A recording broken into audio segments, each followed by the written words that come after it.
God is good. All the time. God is good. All the time. And all the time. God is good. Tukumisi nzambe pona kokomisa biso kati na esika. Amen. Amen. Ya liboso ezali salutation euti na bandeko na biso epai tosalaki mobembo. Amen. Ezalaki esengo makasi po ete nauti na ndako ya mosali na Nzambe. Ndeko na bino nakende kotala mobali azali évangéliste. Amen. Alors dimanche ezalaki plaisir mingi bamemi ngai na etonga na nkolo ezalaki vraiment esengo mingi. Baregretaki il fallait la prêcher, mais du fait que babongisaki déjà mateya, alors moyen va changer subitement ezalaki te. Yango navandaki me na suka napesamaki ntango ya kosala libondeli mpona mateya mpe kokanga misala. Amen. Amen. Na suka balobi mema vraiment liboke ya babonjour, liboke ya babonsoir, liboke ya bagood evening na bandeko epai oyo outi. Yango bomoni na ye na esengo mingi eloko ya liboso na weli kofungula liboke kopesa bino mbote oyo outi na mboka Belgique. Amen. Amen. Isi tondimi mbote wana. Alléluia. Glory. Glory. Tokala mwana na Nzambe. Glory. Glory. Thank you. Fale to batama mikolo. Amen. Ozala biso lisusu atamu molai. Nzambe azali Nzambe a préparé par occasion. Amen. Amen. Sans plus tarder, tokokota na maloba na Nzambe. Motu ya masakoli na biso alelo alobi na biso avec Dieu nous pouvons. Amen. Amen. Bato mosusu balobaki yes we can. Biso pe tolobi yes we can. Mais biso nous pouvons avec lui. Amen. Tokoyeba pona nini tolobi boye. Kati na maloba na Nzambe tokodécouvrir pourquoi tolobi boye. Amen. Alors tokofungula mokanda na Nzambe na buku ya Matthieu chapitre 12 verset 28 et 31. Alléluia. Yeah.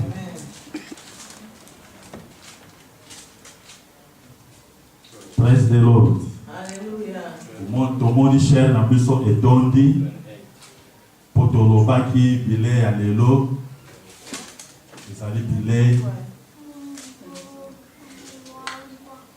oyo tolambi vraiment na loboko na nkolo.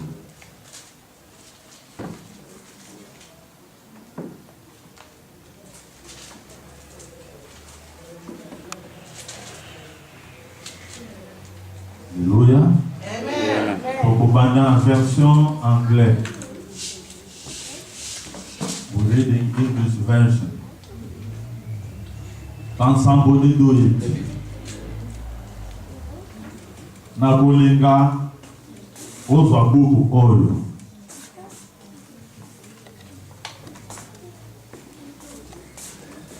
Na kolinga otanga na buku oyo. Start.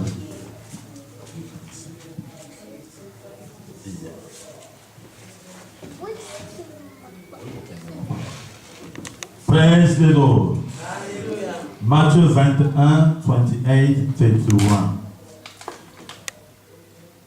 I read the name Jesus. Amen.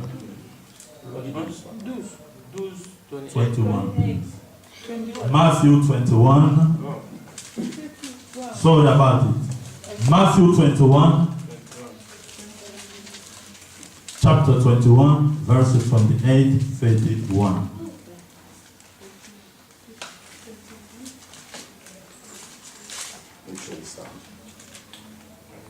tolingi totelema na kombo na Yesu mpona opesa liloba ensemble lokumu.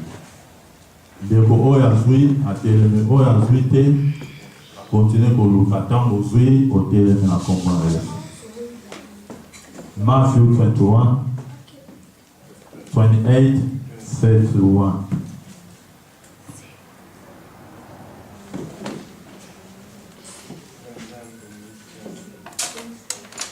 Hallelujah. Amen. I think we got it. I read the name of Jesus. Amen. But what do you think about this? A man with 2 sons told the older boy, "Son, go out and work in the vineyard today." The son answered, "No, I won't go." But later he changed his mind and went anyway. Then the father told the other son, "You go." And he said, "Yes, sir, I will." But he didn't go. Which one of the 2 obeyed his father? They replied, "The first." Then Jesus explained the meaning. "I tell you the truth, corrupt tax collectors and prostitutes will get into the kingdom of God before you do." Amen. Amen. Hallelujah. Amen. Tokotanga kombo na Yesu. Vraiment tous à la attentif.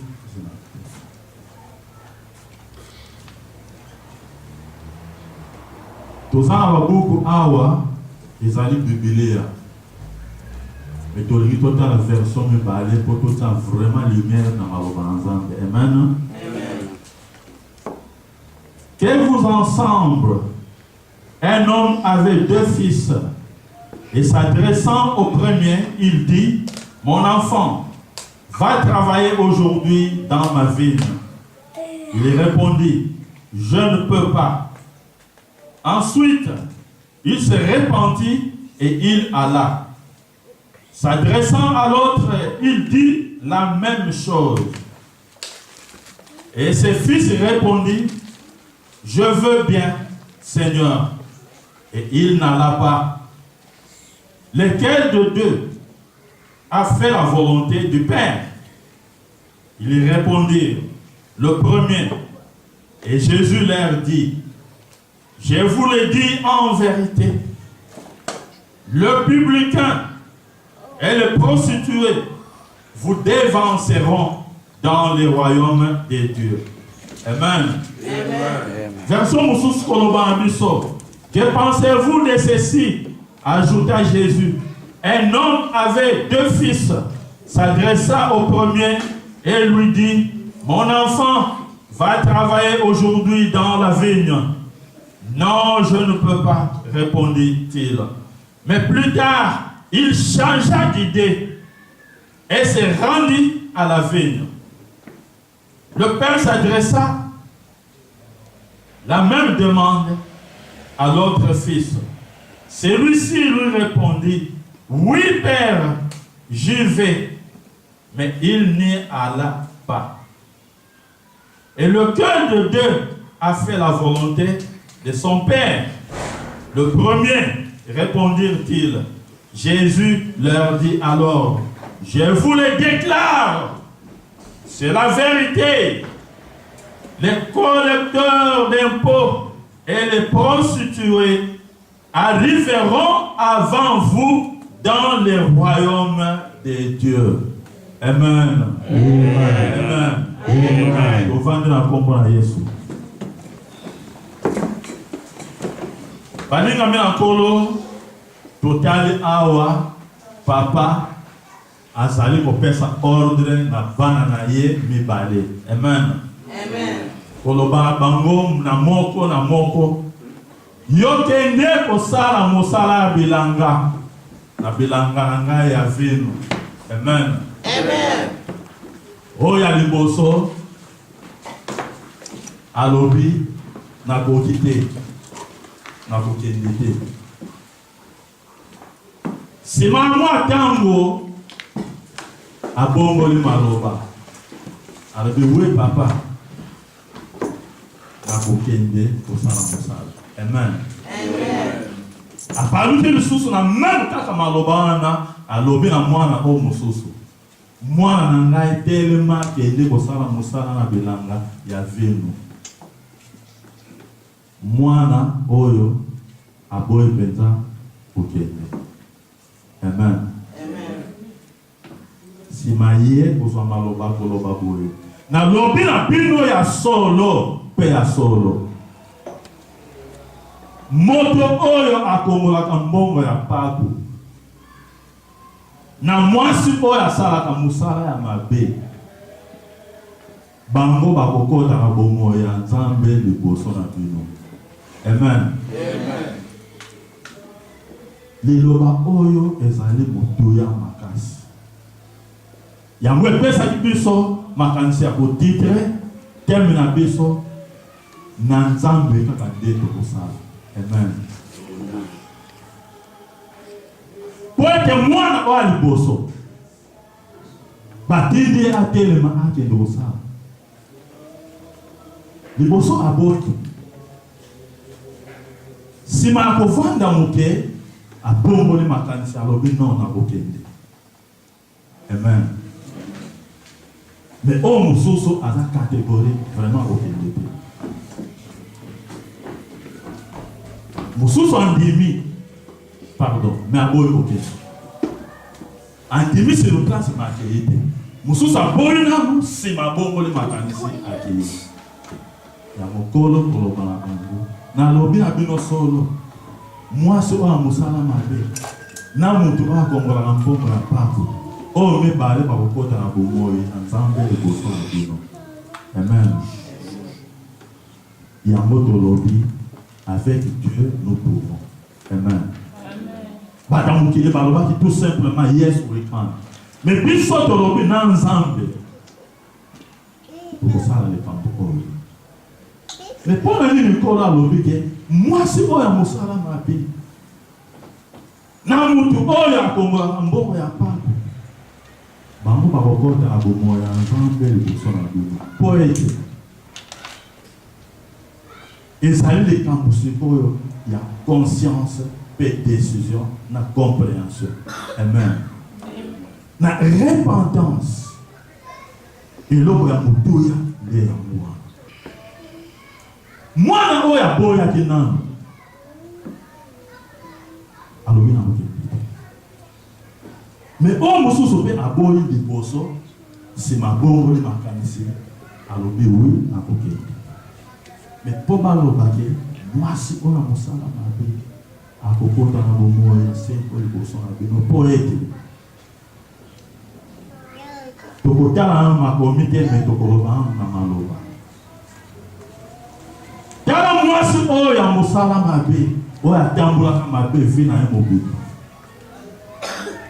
ayebaki kose repentir ete solo nazali kotambola mabe kasi ezali na moblikisi moko kaka oyo akoki kobongola bomoi na ngai. Amen.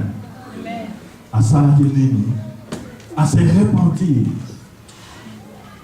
a reconnaître nano etamboli na ye ete solo natambolaka mabe kasi fo nazwa décision lolenge tolobaki awa balo eleki zombe oyo babikisamaki batalaki nzela mosusu babikisami na nzela me moko abaluli bapa na ye azongi epai orde ewutaki lolenge moko na mwasi ya mosala mabe ayebiki atambolaki mabe me ntango amonaki sango eyele na bato oke Yesu Masiya aza kuna ye azwi décision alobi ngai ifo nakende koreconnaître ke natambolaka mabe.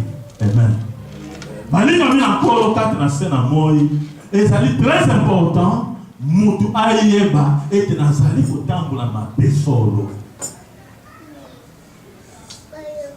mpe kozwa ekateli ya koboya kokontinue kotambola na direction wana odeside farouchement kochange direction nde oyo mwasi wana asalaki. Amen.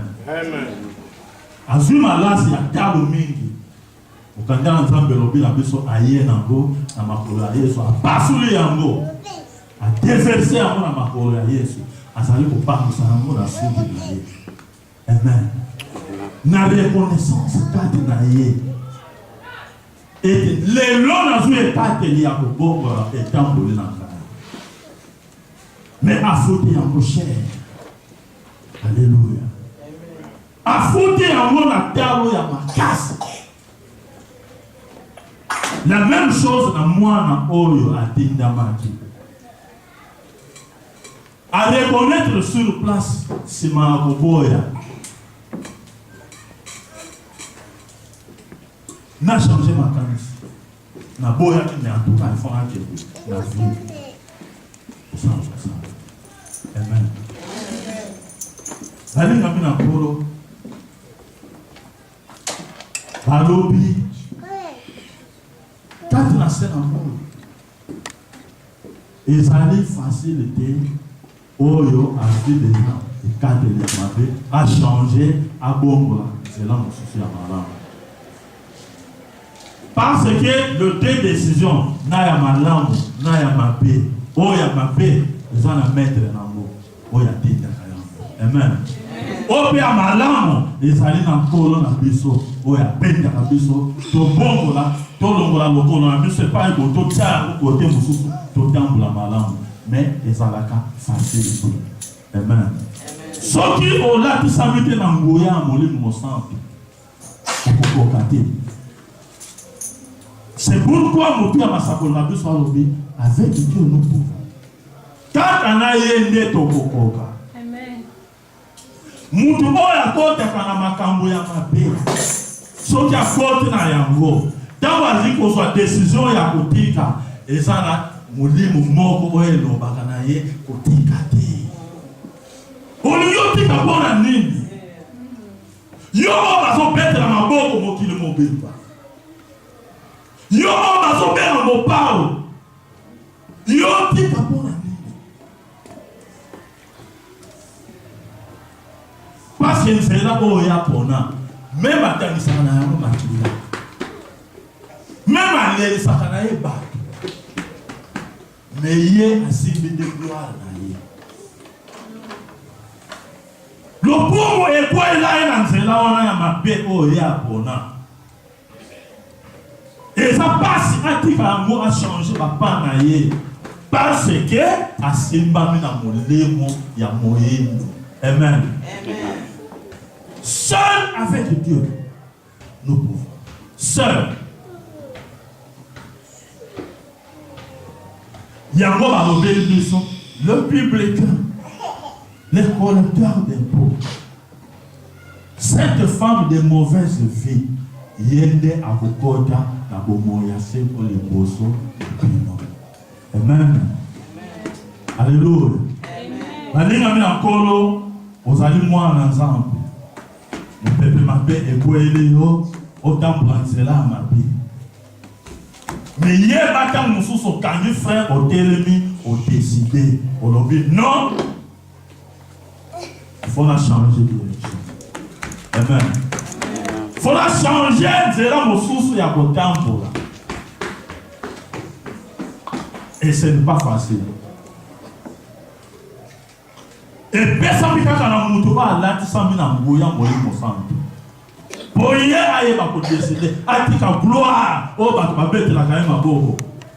Atika gloire, oh, bah, pesa un combo à l'opumu. Mais pourtant, c'est là, mon sang, ma vie. Mais il y a celui là, bon gloire. Pour abord, on a macancé à changer de direction. Il faut attendre sa parangouille, mon sang. Et ce soli, ça y est. Et des tambourouana, yango te tika. Yango te oyo. Collecteur d'impôts en soi la décision. Amen. Amen. Bali kamina kolo tokotala maloba ensemble. Oyo toyoka. Praise the Lord. Alléluia. Tout le monde dans Luc chapitre 7. 36, 38. Un pharisien pria Jésus de manger avec lui. Jésus entra dans la maison du pharisien et se mit à table. Et voici une femme pécheresse qui se trouvait dans la ville, ayant su qu'il était à table dans la maison du pharisien, apporta un vase d'albâtre plein de parfums de grand prix, et se mit derrière et brisa sur le pied de Jésus. Elle pleurait. Et bientôt, elle lui mouilla le pied de ses larmes. Puis, les essuya avec ses cheveux. Amen. Balinga mina encore mwasi oyo aye na makolo ya Yesu na kolela nyonso na malasi na ye. Asopi yango na makolo na Yesu. Abandi kopangusa yango na suki na ye. Ezali kolandana na mai na miso. Asentir kati na ye culpabilité ya etamboli na ye. Ayebaki ke eloko azali kosala eza na moto moko oyo akolibere ye eza Jésus-Christ. Amen. Yango ayaki kolela na makolo na Yesu, mai ya miso na ye balobi epolisi makolo ya Yesu na siya. Abakisi malashi suki na ye azali kopangusa. Po azoluka nini? Azoluka libeki. Alléluia. Amen. Cette femme était pardonnée. Cette femme qui a reconnu que Tabol Nangai et Zalim Abbé, il est avec sa mère. Tolo Baratamo Nyonso Awa, Barafisseur, Soki Bakangi Moutou, Pomate Kaye Basenga Boba Benga rançon. Et cette femme a payé le rançon. Il a pour se libérer à Tabol Nangai. Rançon Aye, ma lance roi son bâti a plus cher. Donc il y a une musique pour tout le monde en moto avec les temps qu'il fallait battre comme la soana, parce qu'on peut pas s'ablanc à babola. Alors quand ça là qui mouillé bien, ça là qui n'a plan. Et sauf que ma soana était comme il y a un bon babou. Mais balobi moi c'est pas yo. Habite sa manque pour être à foutre rançon mon nez. Amen. Amen. Badina bina kolo. Biso ba enfant. Ils en attendent au fait de comment la difficulté. Au monde pensa que au monde qu'on belle dans un gambo ya mabé. Praise the Lord. Et c'est que la biso toye ba ko frein pour décider pour changer de direction. Autant la direction opposée. Oyera côté de la mabé. Oye ba kotel me la molimo oye yaka elige benga yo na lebonga. Amen. Amen. Tukosala mona nzela mosusu te nzela ya lebongi. Amen. Amen. Na nzela ba louange na biso na nzela adoration tolobaka mikolo nyonso awa kati na sena moi satana atelema kasi biso ba na nzambe tozali na ba instrument ebele ya ko combattre Satan. Quand on ya mabe ezali ko manipuler yo, ezali ko régner kati na motema na yo, ezali ko kotisa angoisse, ezali ko kotisa makanisi mabe. Okoki koyemba nzembo na nkolo, ozali koyembela nkolo, ozosala misala na yo, ozana nzela, ozoyembela nkolo, même na motema, ozoyembela nkolo, ozokobenga na obscurité ya ennemi. Amen. Amen. Et pendant les 4 ans d'âme, vous allez monter au point qui m'a beau mon amant m'a belé, vous allez vous saigner par encore. Vous allez vous yember encore. Comme il obélate, n'a yé no kosambelate. Comme il obélate, n'a koka kosambelate. Non kola mama songolo paka, non kola papa songolo paka. Amen. Amen. Le simple souffle, oh yo, vous allez kopema. Ah, Zambe ayoko. Amen. Amen. God understands our situations. Don't say to yourself, I don't know how to pray. Yes, you can. With God, you can. Amen. Amen. It's not important to be praying like somebody that you knew somewhere. They call him a champion. He prayed. When he prayed, everyone can listen. Everyone can jump. Don't wait till you be like that person. Amen. Amen. You are able to do it. Yes, you can do it. Yes, you can change decision. When you feel that the way you go into is not good for you, son of God, change your way. Decide to turn back where you are going.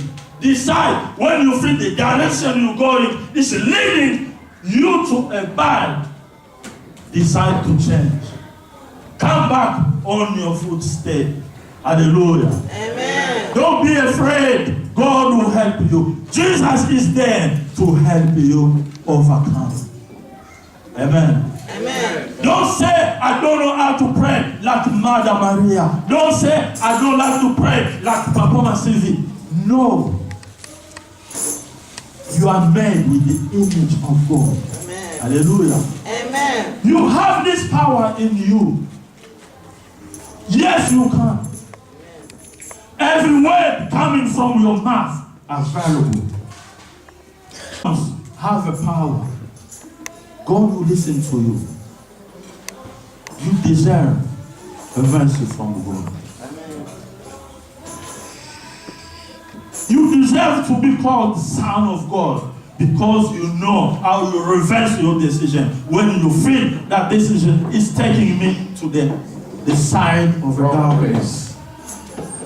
You can change it, yes. Amen. With God, you can. Amen. Amen. Don't see yourself as a too little. Feel big. Hallelujah. Amen. Because we belong to the Son of God. We belong to the Lion that will never come back in front of a danger. Yes, you can. Amen. Don't wait to be pushed. Don't wait to be pulled. Yes, you can. Decide everywhere you are. When you feel which I'm going to do, it won't help me. Seek the presence of the Lord by the prayer, by the praise of the Lord. Singing for God is another way to pray. Hallelujah. Amen. Never consider yourself, as we said it already, I'm too little, I don't know how to pray. Yes, also you can read your Bible. Amen. Amen. Amen. By reading your Bible, you learn many things. By reading your Bible, you open your mind. You add more intelligence of God for your life. Amen. Amen. The word of God will build you day after day. When you start it tomorrow or today afternoon, make sure, carry on. After 2-3 weeks, you'll feel the difference. Hallelujah. Amen. Bana na Zambe. Zambe alobi na biso. Moto oyo ayamboli masumu. Akokani na moto oyo bakangaki ye afuti amande pe balibere ye. Amen. Amen. Balibere ye parce que afuti bakangaki ye. Satan akangaki yo. Mais omilongo na munyolo la Satana. Nanzela ya loyembo, nanzela ya losambo, kati na ndako na yo. Ubile lobi na biso tango faiblesse kote yo, tango molemo ya mbide sali kotungisa yo, kote kati na kusu na suku na yo. Kanga fungula, waka mabolo na se, bande kusenga présence na Nzambe. Akoyoka yo azalaka tango nyonso présence. God is not far from us. God is always close to us. It's important for you to recognize it. When you feel you struggle, put yourself in your room. Pray to God. Sing for God. Seek the presence of God. He will help you. Amen. Surely. Amen. Don't feel afraid. Don't wait till you become a stronger prayer. Many people, they have exaggeration. It's a prayer warrior. Yes, we know. There are prayer warriors. They are there. We know them. We see them. But you too, you can be among them. Amen. Amen. You can start building yourself and you become a prayer warrior. The important is to start. Hallelujah. In everything we do, is the start the process. Hallelujah. banda de maman na l'église. Nyonso tosala na se na moi, le plus important ezali kobanda. Kozela te na kobanda lobi, na kobanda mercredi, na kobanda jeudi. Non! Banda tango wana. Alléluia. Jambe alobi lukanga etango nazali pene.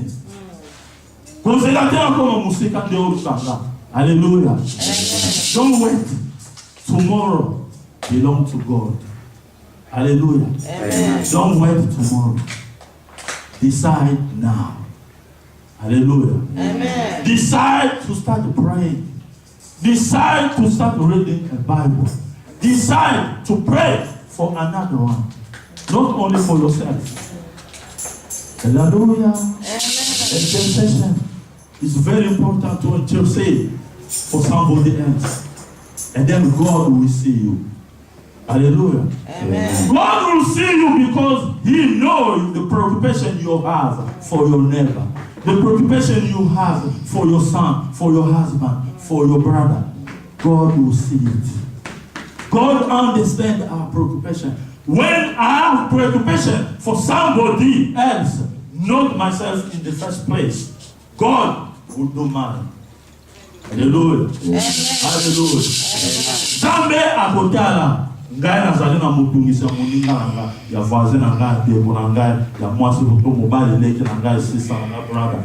Tangu nazali na preoccupation wana nazotika na maboko na nzambe nzambe sungaye na moni azotambola malamu te na moni azokoka te nzambe sungaye nzambe sale saye pesa ye miso ya molimo santo a découvrir esikani ni yazali a découvrir etumba nini o seigneur ya bunda tangu zako sala boyo nzambe aza komona yo.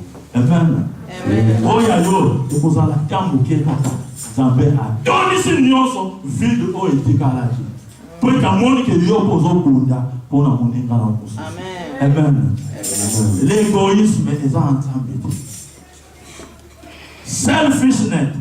Selfishness is not from God. Hallelujah. Amen. You son of God, learn to share. The sharing is your character as a son of God. Sharing. This is very important. We have to learn how to share. Only children, small children cannot share.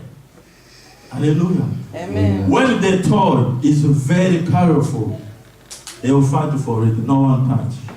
Amen. Amen. This toy is so wonderful toy. The children don't share it. You're not taking it from them. It belongs to you. But to share is a difficult. We understand them. Hallelujah. Amen. Because another kid can grab it and run away with it. That's why they don't share. They don't like sharing. But you and me, we have to learn to share. Amen. By sharing, I mean feeling the pain of somebody else. Hallelujah. Amen. Toye baka nasali sambeko wana ya kokati. O nzambe apesi ngai makasi wana ezala pona ngai moko te. Na bundi bitumba na bundele pe ndeko mususu mwa moke. Nzambe azomona yo. Amen. Amen. Nzambe azokote yo. Azotela yo ba point na yo. Amen. Malamu oyo sali lelo. Kokanisa te obwaki. Amen. Amen. Hallelujah. Amen. Oyo oloni lelo obwaki te. Oloni. Parce que obwaki graine na mabele oyo ezaki toko. Graine wana position on se kokwela. Soti mbula ebeti. Lobi tango koleka wana okomone bandi ko germer. Hallelujah. Amen. Bimisi nano.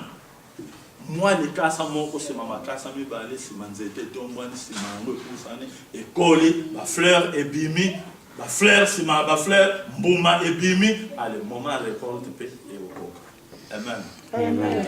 De etambole ya biso ba nzambe. Mais l'important c'est le commencement. ebandeli moto eza problème. Moto amoni azokotambola mabe, mais azokoka décision ya kotika te. Azokoka te. A décidé lelo lobi na kobongola likambo oyo nazosala na mabe ekomi lobi alembi akomozela mercredi alembi lisusu akomozela jeudi. Non. Alléluia. Amen. Nzambe alobi na biso toyebaka kodeside. Alléluia. Amen. Mwana oyo batindi ye akende kosala na bilanga ya vino liboso aboyi Saint-Esprit elobeli ye. Mais tata azotinda wana bilanga. Peut-être biloko boliaka euta na bilanga wana. Sima akoboya Saint-Esprit elobeli a changé makanisi. Alobi te sikoyo nakei na kosala. Amen. Amen. Alléluia. Amen. Yango Yesu alobi publicain. Ye akokota na bomo ya Nzambe liboso na yo. Yo nani? Yo oyo oboyaka ko changer. Alléluia. Amen. Tutanga maloba na Nzambe na Luc. Tomoni awa Luc 17.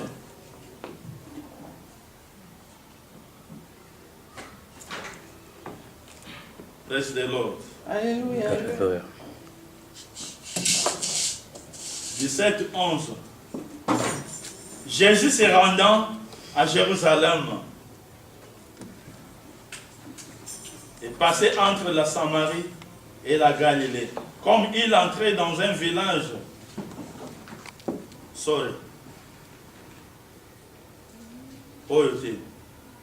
Praise the Lord. Alléluia.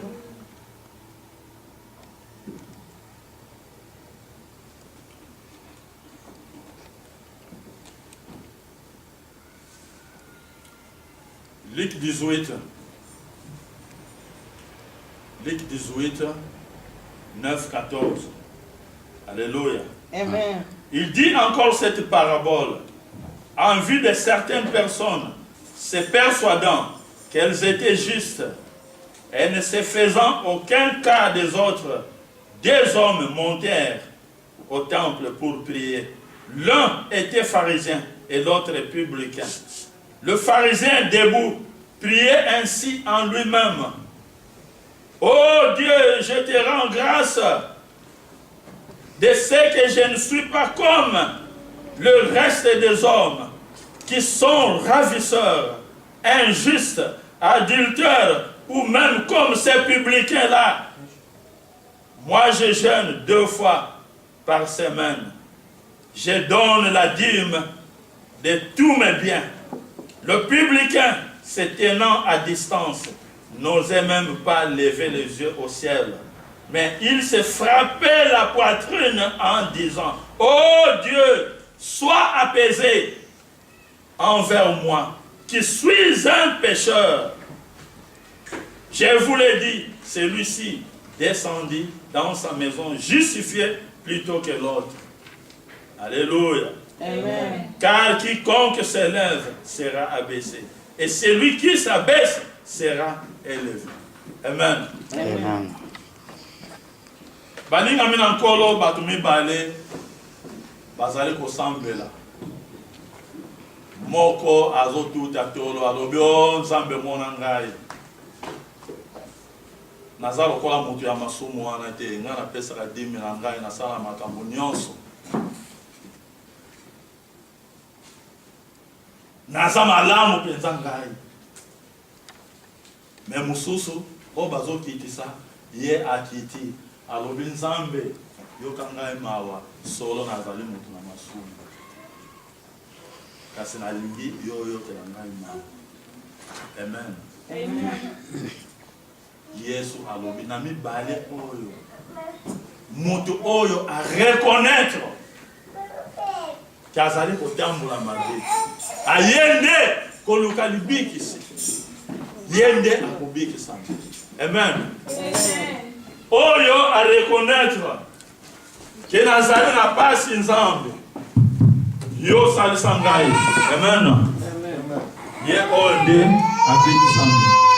kasi yo oyo ozoboya korekonetre ke ozali kotambola mabe, yo oyo oboyi kosenga help, yo oyo oboyi kobikitisa, yo oyo malgré ozomarche mabe olobi ngai nazali très bien, napesaka dime na ngai, nakabaka mbongo na ngai ya babola. Alléluia. Amen. Yo okobikisama te. Amen. Amen.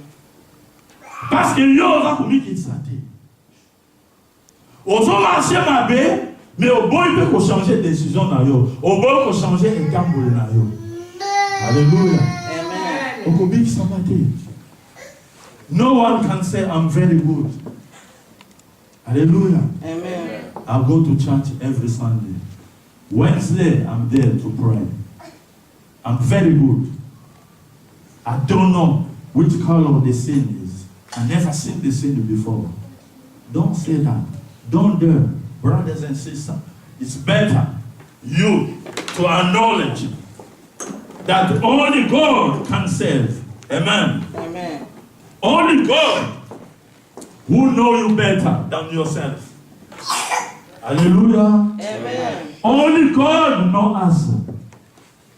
The way I walk, everything I'm doing in my life, I have to seek the forgiveness from God. Hallelujah. Amen. Don't say, I'm very good. I never sinned before. That man is a sinner. Look at him. Because I go to church every Sunday. Every Wednesday, I'm there to pray. I never sin. But God doesn't like the pride people. Hallelujah. Amen. Pride. It's not good in front of God. It's better you learn the humbleness. It's better you acknowledge that only God can see me if I'm walking good or not.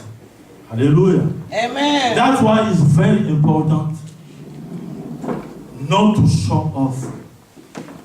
It's very important to acknowledge that I pray, but the answer will come from God. Hallelujah. Amen. When I pray the answer, I'm not giving the time for my answer. The answer can be, let's see, I pray today is Sunday. The answer may come today Sunday afternoon, or tonight, or tomorrow morning, or after 3 days, 4 days, 1 week. That is a God business. Amen. Amen. It's not your business. It's not my business. My business is to ask from God. And hallelujah. Amen. As I ask from God, as I expose my preoccupation to God, only God will give the answer. Only God will protect me. I don't say to somebody that man is a sinner, he doesn't know how to pray. I'm the good one because I'm a prayer warrior. I know how to pray. I know how to ask from God. God only will answer me, not them. Is it wrong? Brothers and sisters.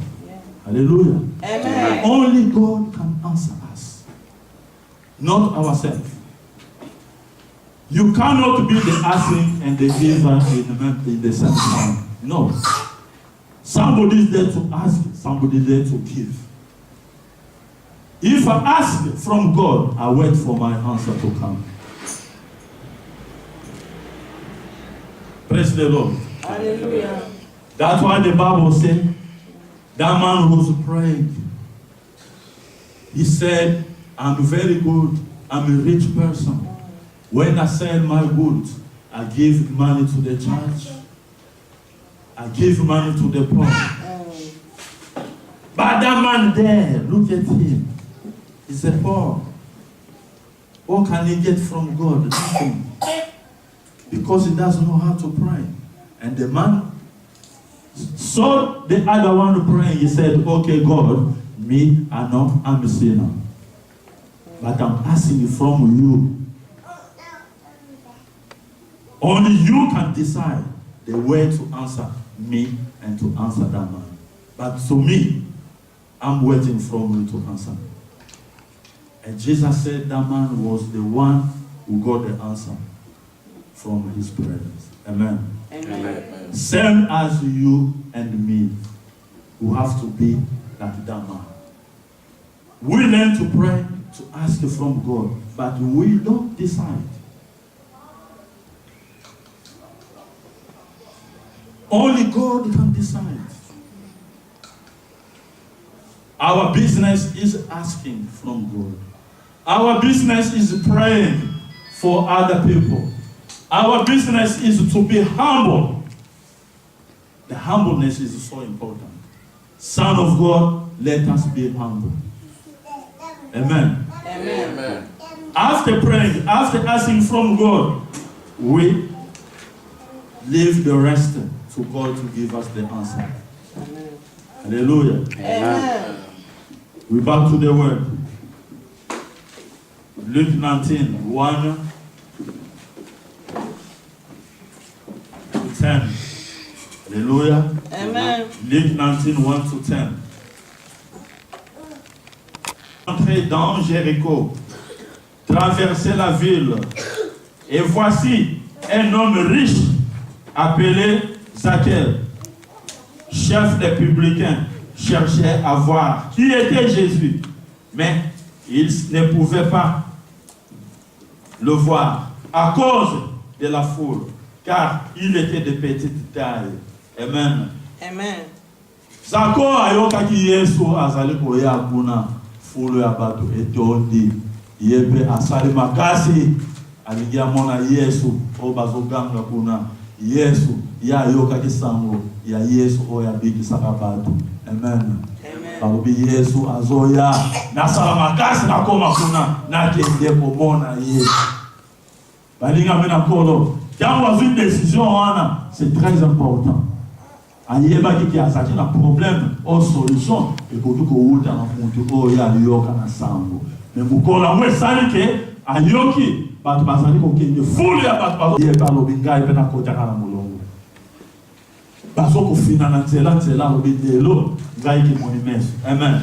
Amen. Il courut en avant et monta sur un sycamore pour le voir. Amataki na nzete moko la décision il faut mon Yesu. Parce qu'il devait passer par là. Yesu alingaki aleka place wana.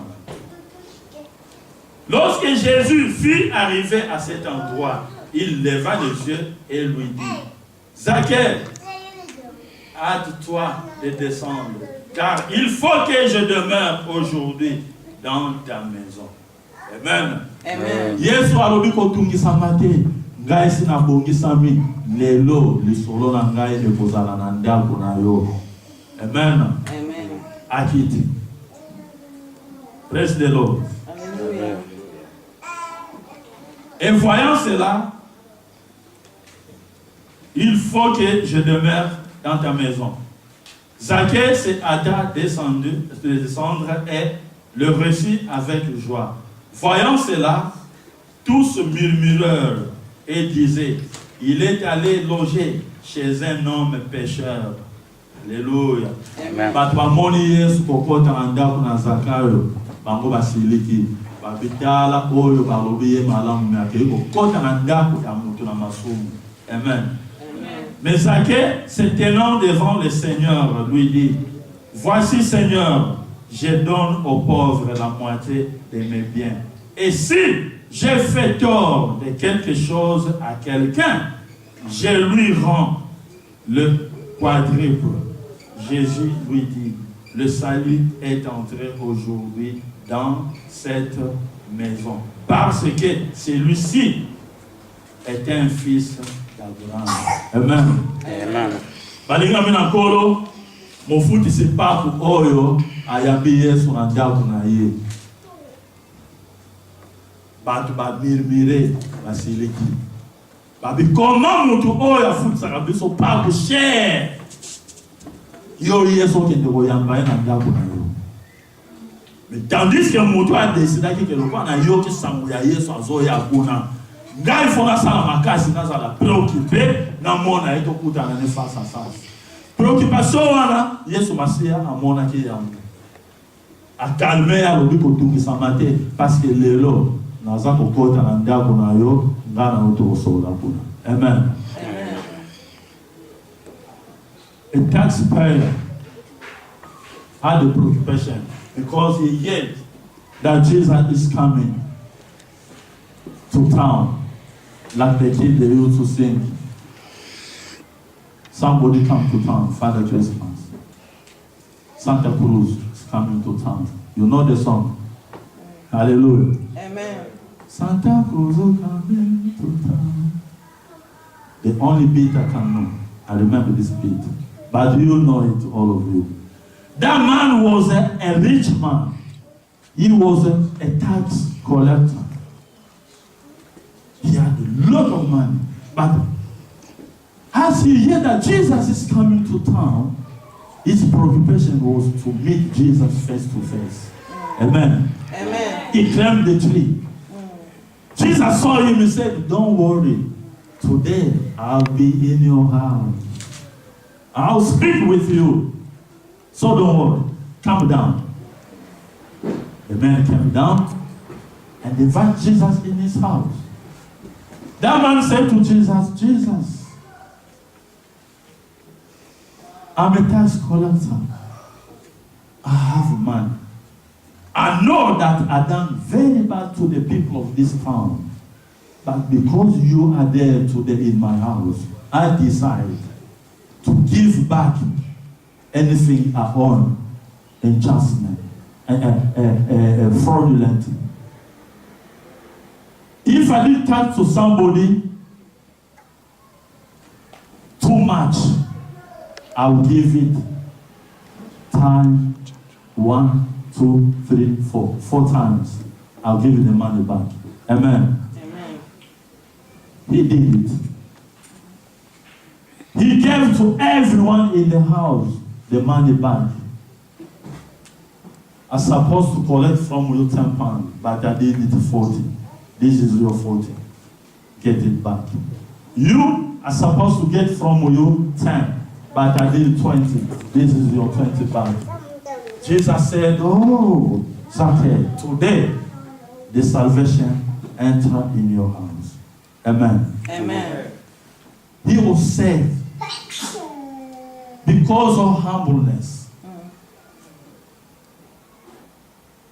Because that man was how can I describe that man? That man was a honest man. Amen. Amen. He was honest. Only that day. But he used to collect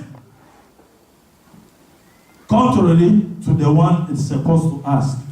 If somebody has to pay 15, he will make it maybe 20, 23, 30. But that day, because Jesus came in his house, he decided to give money back. Another way to recognize that I done it wrong, but because I need salvation, because I need to be forgiven, I have to pay back the money I collect from these people of the town. He done it. Amen. Amen. Mutu oyo afutisaka batu pako ya koleka mutu ya. Et si que zalaki asenga 10, ya zalaki kuzwa 20 ou 30, 35. Mais mukolo oyo Yesu Masia akoti 4 na ndako na ye. Zacchaeus a décidé Yesu limbisanga yokelanga mao. Nazali mufutisi pako. Mais mbongo na senga ka bato ezalaka ya likolo mais lelo na décidé. Mutu dionso ona senga ki aoleko. Na ufuta e bank for card. Amen. Abuki kesi na ye, abandi kubimisa mbongo, abandi kusongisa na bantu o bazalaka kuna na kati na ndako. Yo mbongo na yo yango na pesa. Yo, ifale nazo yo 20 na nazo 40. 40 yango. Yo, nazo ka yo 100, ifale nazo yo 50 ou 75. Mbongo na yo yango. Yesu Masia amoni mutu oyo, amifungole mubimba. alobi lelo libiki ekoti kati na ndako na yo. Amen. Amen. Balinga mina nkolo. C'est la même chose kati na sena moi biso ba na nzambe. To examiner etambo na biso. Amen. Amen. Soki na yebi ke naza kotambola mabe. Soki na yebi ke naza kana likambo songolo pakala na lingaka yete. Soki na yebi ke na yiba eloko ya mutu. Soki na yebi ke na lobela mutu wana mabe. Tant ekoki to se libérer. Amen. Amen. Parce que ma béo to bomba na mutema ezali biso nde to mitongili bolo biso moko to mitieka na bolo ko soki na vie mutu na kotsa na mutema na ngai na kanga fungula ngai linga ka présence na yete balinga mina nkolo biso nde toza kumikanga na kati na bolo biso moko. Amen. Amen. Parce que nzambe akoki kosalisa yo te tant oza na litige oyo obomba. Nzambe akoki kolibere yo te soki yo mpe kolibere ndeko na yo te oyo kotisa na motema okanga fungula. Balinga mina nkolo wana tozali komona nzambe aza lokuta. Nzambe lokuta. Alobaki soko osengi ye soko osambeli tokomona akolibere akomonisa biso ba miracle kasi nga na koma nzoto nasala nyonso namonaka eloko te nzoka nde yo osala boloko okotisa motu okanga fungula obwaka fungula. Amen. Amen. Yo ozoti kobima na boloko. Alléluia. Amen. Mais yo bima na boloko ndenge parce que yo mpe boloko oyo okanga moto yango alelaka po. Amen. Amen. Yango tolobaki kaka na nzambe nde tokokoka. Amen. Amen. Mwana oyo batindaki ye akende kosala bilanga vino aboyi nanu kasi nzambe alobeli ye alobi bongwama alobi papa nakokende nsima ya kodeside alobi il faut nakende. Amen. Amen. A changé atelemi ake osala bilanga vino la même chose yo na ngai ndeko na ngai il faut toyeba kodeside. Soki lobi na boyaki. Soki lobi na boyaki. Soki lobi na boyaki. Na raisonner mbangu. Non. Na nzambe na osala. Amen. Na kokende na bilanga vino osala mosala. Elakisi nazala kokende nzela oyo na décider après Saint-Esprit. Baluki papa na ngai ezongi epa eutaki non nzela nazokende yango te bato oyo nga na kanela bato nga na swanisa bato oyo toyokanaka te lelo na deside nakosenga epa na nzambe afungola boloko wana babima mpo ngai nazwa libiki na ngai. Amen. Balinga mina nkolo décision ya nzambe ezali ya bana na nzambe mpo ye alobi na biso soki owangani ngai mpe na kowangana yo epa ya papa na ngai. Amen. Amen. Soki obombami ngai mpe na kobombama yo. Soni ezalaka ya Satan. Motu makasi ezalaka ya Satan. Irréprochable ezalaka ya Satan. Mwana na nzambe azali oyo amiyambolaka. Alléluia. Amen. Tant tozala bana mike moto on a sosola ne société de simba to katsani de kasa sia jambo ke kuna. Alléluia. To sosola de société to katsani de kasa wana bana mike peta mais le kasa il faut ezonga mobile. Amen. Amen. Décision ezali ya biso moko. Décision ezali ya biso moko. Décision ezali ya biso moko. Amen. Lolenge bwaso wana a decidaki alobi Yesu Masiya aye mobikisi aye ake kosomba malasi ya chair apasuli yango asoki na makolo ya Yesu azopambusa na suki na ye azolela mana miso etondi na makolo ya Yesu ezali na mikolo oyo asali mabe kasi mokolo wana alobaki lelo suka. Amen. Amen. Lelo nga na kokwana na change balinga mina nkolo ntango décider ndenge wana make sure bomoi na yo ekomi na maboko ya nkolo. Amen. Amen. Makambo oyo osengaka epai na ye akohésite te kodelevu. Amen. Amen. Amen. We have to learn to decide to change the way we live. If in my heart forgiveness is unknown, from now we have to learn to forgive. If in my heart I don't know how to pray, today we have to learn to pray. If in my heart I'll never say I'm guilty, today we have to learn to say I'm guilty. As that son, he was told by his father to go to work in the vineyard. He said in the first place, I'm not going. No. No. And then they told to another one, he said, I'll go, but he didn't go. But the one accepted, yes, I'm going. He lied. Hallelujah. Amen. The father knew that, oh, I told him he's going. He said he will go. But he didn't go. The other one refused straight away. I'm not going. But suddenly he said, oh, sorry, I will go. And then he went. Two different sons. The question was, who the one done the will of the Father? Hallelujah. Amen. The answer is the one that refused in the first place. Then he changed his mind. He went to work in the vineyard. The other one said, okay, I will go. Don't worry, I will go. He just lied to the father. He didn't go. He answered, yes, I will go, to make his father feel happy. But in his heart, he knew that he wouldn't go. That is a liar. Amen. Amen. Let us not be liars. Let us not say, I will go to work in the vineyard, and then when I already decided that I'm not going. It doesn't please God. It doesn't please anyone. Be honest. If you are going, or even you refuse in the first place, make sure you change your mind to go and do the job in the vineyard. The vineyard can be your life. The vineyard can be the way we live. Hallelujah. Amen. Most of the time they tell us, do this, can you do this? If you know that sometimes I don't know how to do it, be honest.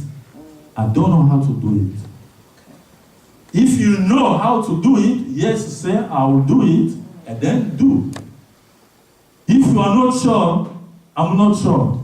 Yes, I'm not sure. Sometimes you have a doubt. You don't know how to do it. But make sure you study this thing they're telling you and decide. Honestly, I'll do it. If you refuse, when you feel guilty inside you, just decide to change your mind, do it. Hallelujah. Amen. This is for your entrance. This is for our entrance. Sometimes we decide not to do things. Sometimes they ask us to do something. I know I won't do it, but you said, yes, I will do, but at the end, you don't do it. If we have found ourselves in that situation, let us pray.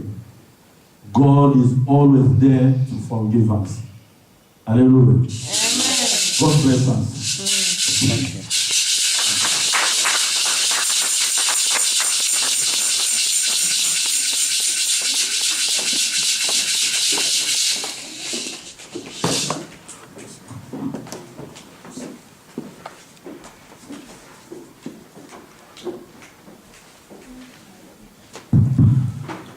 Amen. Amen. Amen.